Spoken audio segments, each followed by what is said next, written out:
이러면 명도가 굉장히 어려워지고 쉽게 끝날 수 있는 걸 정말 몇 개월씩 질질 끌 수도 있어요. 이 단계에서 꼭 걸림돌이 하나가 튀어나와요. 바로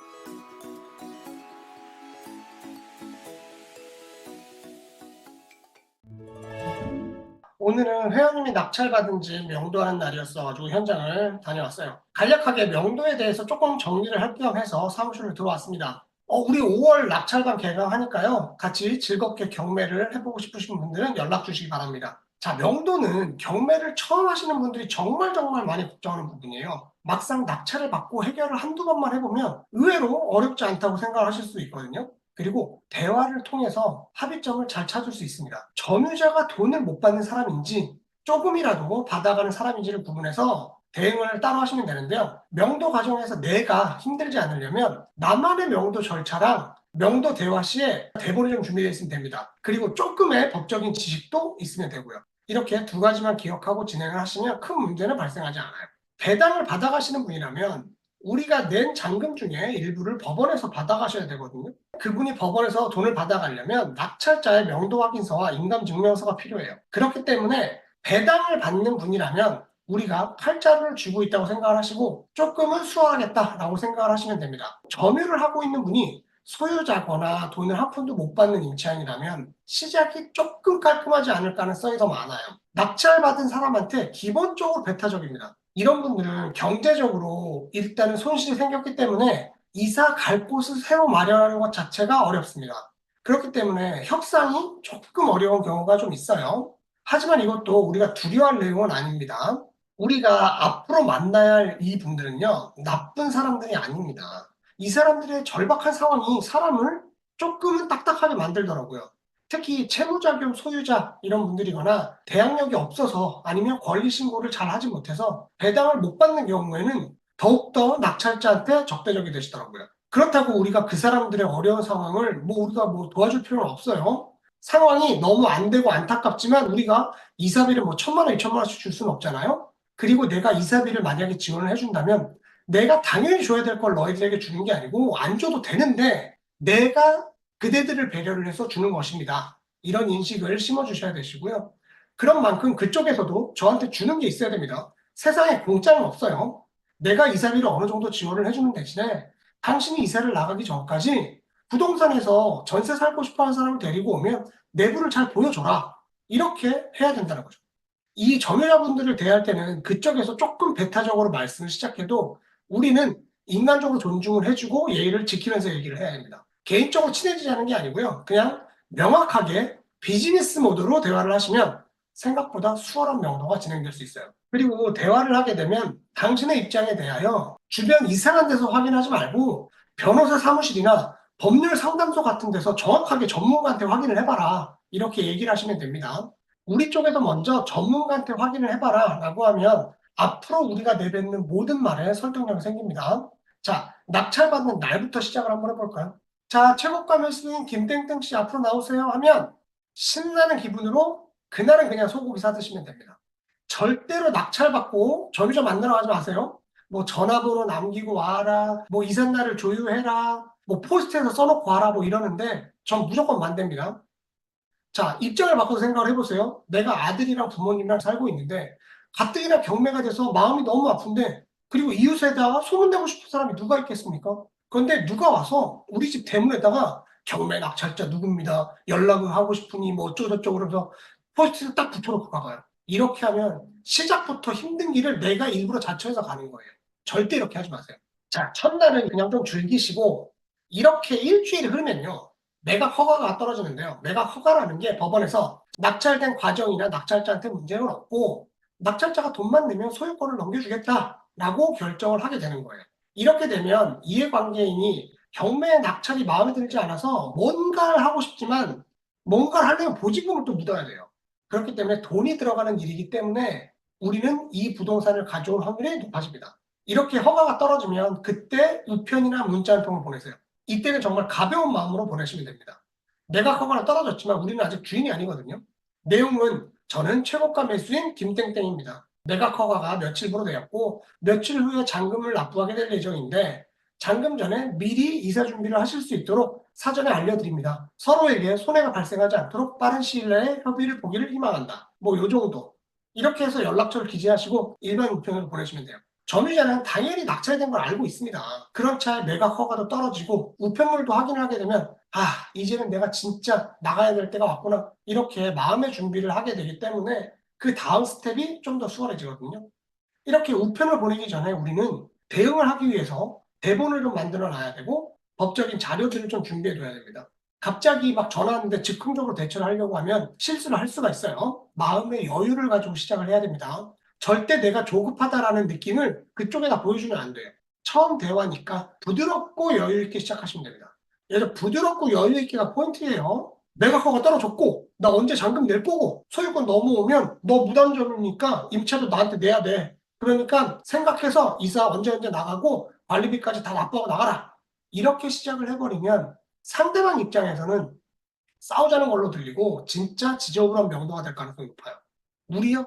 물론 마음은 급합니다. 대출이자가 계속 나가고 있잖아요. 백조가 발이 좀 바쁘지만 우리가 백조를 우아하게 보는 이유랑 똑같습니다. 여유 있게 보여야 된다는 거예요. 당장 집을 잃게 되고 임차인의 경우에는 집주인의 잘못인데 내가 살다가 나가야 되는 피해를 봅니다. 그리고 나중에 알아봤더니 배당 요구를 해서 내가 10원이라도 받으면 계약이 끝나고 이사로 나가야 된대. 이런 분들은 정확한 내용을 모르기 때문에 본인들이 엄청난 피해자라고 생각을 하세요. 거기에 덧붙여서 이건 나쁜 사람이 명확하잖아요. 그렇기 때문에 내가 살고 있는 집에서 내가 돈을 못 받고 쫓겨나진 않을 거야 라고 생각을 해요. 그래서 우편물을 저희가 보내도 연락을 잘 안 하고 버티시죠. 이렇게 연락이 없거나 대화가 잘 안 되면 저희는 부드러운 말투를 좀 넣어놓고 우리의 입장과 사실 내용만을 명확하게 해서 내용 증명을 보내면 돼요. 대화할 때도 마찬가지입니다. 거창하게 우리가 내용 증명을 보낸다고 하지만 우리는 10%의 보증금만 냈을 뿐이지 아직 주인이 아니에요. 그죠? 딱 요 정도에 맞는 내용만 전달하면 돼요. 낙찰자 김땡땡입니다. 앞으로 진행 사항에 대해서 알려드리려고 한다. 제가 4월 25일 날 낙찰을 받았고요. 5월 2일 날에는 이 절차가 적법하다는 매각 허가가 되었습니다. 법원에서는 앞으로 한 달 뒤까지 잔금을 납부하는 기간을 주었고 우리는 보름 뒤인 5월 15일 날 잔금을 납부할 예정이다. 잔금을 납부한 날로부터 우리 집에 선생님께서 거주를 하는 거예요 라고 얘기를 해주면 됩니다. 제가 잔금을 납부하고 한 달 정도 뒤에 배당 기일이 되는데 이 정도에 맞춰서 이사를 가실 수 있도록 이사 계획을 마련해주면 좋겠습니다. 만약에 이 기일에 맞춰서 이사를 나가주시거나 그 전에라도 이사를 나가주시면 원칙대로라면 우리는 잔금 납부한 날로부터 당신한테 월세를 받아야 되지만 내가 그걸 받지 않겠다. 이런 식으로 얘기를 풀어가면 됩니다. 내용은 이렇고 보통 이쯤 되면 연락을 한 번 정도는 주고받게 되는데요. 하소연하시는 분들이 정말 많아요. 근데 그냥 공감만 해주고 이야기를 좀 들어주시면 되시고요. 요구사항을 내가 모두 들어줄 의무는 없다라는 부분들을 인지시켜 주시고 내가 전할 말만 전달하시면 돼요. 경매가 진행되는 동안 본인들도 정말 여기저기 다 알아봤기 때문에 본인들의 위치를 잘 인지하고 있는 분들도 많아요. 그래서 대화 길게 안 하고 그냥 저 언제까지 나가야 되죠? 라고 물어보시는 분들도 계시고 그냥 언제까지 이사할 겁니다. 라고 하시는 분들도 많아요. 명도 너무 두려워 안 하셔도 됩니다. 그런데 이 단계에서 꼭 걸림돌이 하나가 튀어나와요. 바로 이사비입니다. 이사비를 많이 받아내는 방법을 알려주시는 분들이 또 따로 있어요. 그래서 이사비를 안 주면 못 나간다. 1,000만 원 받는 사람도 있다던데 나도 그 정도는 받아야 되겠다. 뭐 이렇게 하시는 분들도 많아요. 이때 우리가 수집한 판례들을 보여주시면 돼요. 대한민국 법 어디에도 경매 낙찰자가 이사비를 줘야 된다는 말은 없다. 당신은 나한테 부당한 요구를 하고 있다. 그리고 금액에 대한 말이 나오면 가급적 그 자리에서 결정하지 마시고요. 시간 텀을 좀 주세요. 뭐 같이 하시는 분들 또는 뭐 집사람과 상의를 하고 알려드리겠다. 이렇게 시간의 여유를 좀 가지고 있다가 우리가 생각하는 정말 최저 가격을 말하세요. 그쪽에서 500만 원을 불러야지 이러고 있는데 우리 쪽에서 법적으로 줄 이유가 없지만 기간 내에 나가주면 내가 50만 원은 줄 생각이 있다. 이렇게 말을 하면서 잔금을 내고 한 달 안에 나가면 내가 이 50만 원을 줄 수는 있지만 잔금 내고 한 달이 지나도 안 나가면 우리는 대출이자를 내야 되기 때문에 이 50만 원도 드리기 어렵다. 뭐 요 정도만 하세요. 그러면 그쪽에서 뭐 너무 적다 어쩐다 할 건데 그러면 요때 안 나가시면 저희도 손해를 볼 수 없으니까 월세를 청구할 수밖에 없다라고 덧붙이세요. 그러면 저쪽에서 눈높이가 확 낮아질 겁니다. 원만하게 합의가 되면 그냥 이사 계획에 대한 합의서를 작성하시면 되고, 합의가 안 되었다면 그냥 잔금 날까지 기다리세요. 전화 오는 거 뭐 안 받으셔도 상관없습니다. 중간에 뭐 300만 원이면 합의를 하겠다, 200만 원은 어떠냐, 뭐 이래도 뭐 연락 안 하셔도 됩니다. 자, 이렇게 시간이 흘러서 잔금이 됐어요. 우리는 잔금을 납부했고 대출을 받을 거니까 대출 받을 때 법무사님께 인도명령도 서비스를 좀 해주세요. 이렇게 하시고요. 자, 이제 우리는 진짜 주인이 됐어요. 전할 말들만 전하면 돼요. 잔금 납부 후에 맞는 내용 증명을 보내면 되겠죠. 좀 더 압박을 주고 싶다면 인도명령 사건 번호까지 추가해서 내용을 쓰시면 돼요. 몇 월 며칠 날 잔금을 법원에다 냈고 부동산의 완전한 소유권자가 되었다. 그래서 당신과 당신의 가족들이 내 부동산에 거주하고 있거나 점유를 하고 있다면 이거는 명백하게 불법 거주다. 임차료를 지급해야만 한다. 아울러 사건 번호 23 타인 땡땡땡땡으로 인도명령이 결정이 인용이 되었다. 언제든지 강제 집행을 진행할 수가 있고 이 강제 집행은 너한테 사전 통보 없이 불시에 진행이 될 건데 집행에 필요한 비용들을 비롯해서 짐들을 보관하는 보관 비용도 전부 당신이 부담을 해야 된다.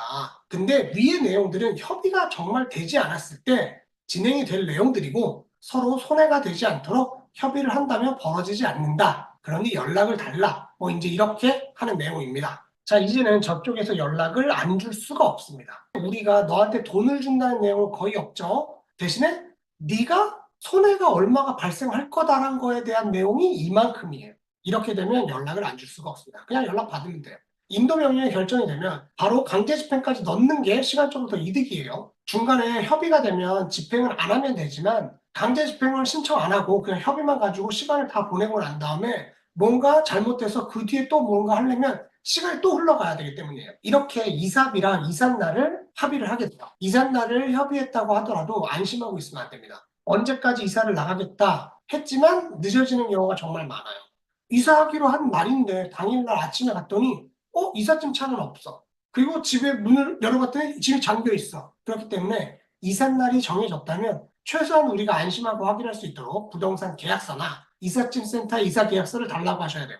부동산 계약서는 부동산 중개사에 직인이 찍혀 있는 사본을 받으시면 되고요. 간혹 친척집이나 친구 집으로 가시는 경우들도 있는데요. 이런 경우는 부동산 계약서가 없을 거예요. 하지만 이삿짐을 나눠야 되기 때문에 이삿짐 센터 계약서는 있을 겁니다. 그걸 확인하시면 돼요. 이제 이렇게 시간이 흘러서 이삿 날이 됐습니다. 이사 나가는 시간에 맞춰서 가지 마시고요.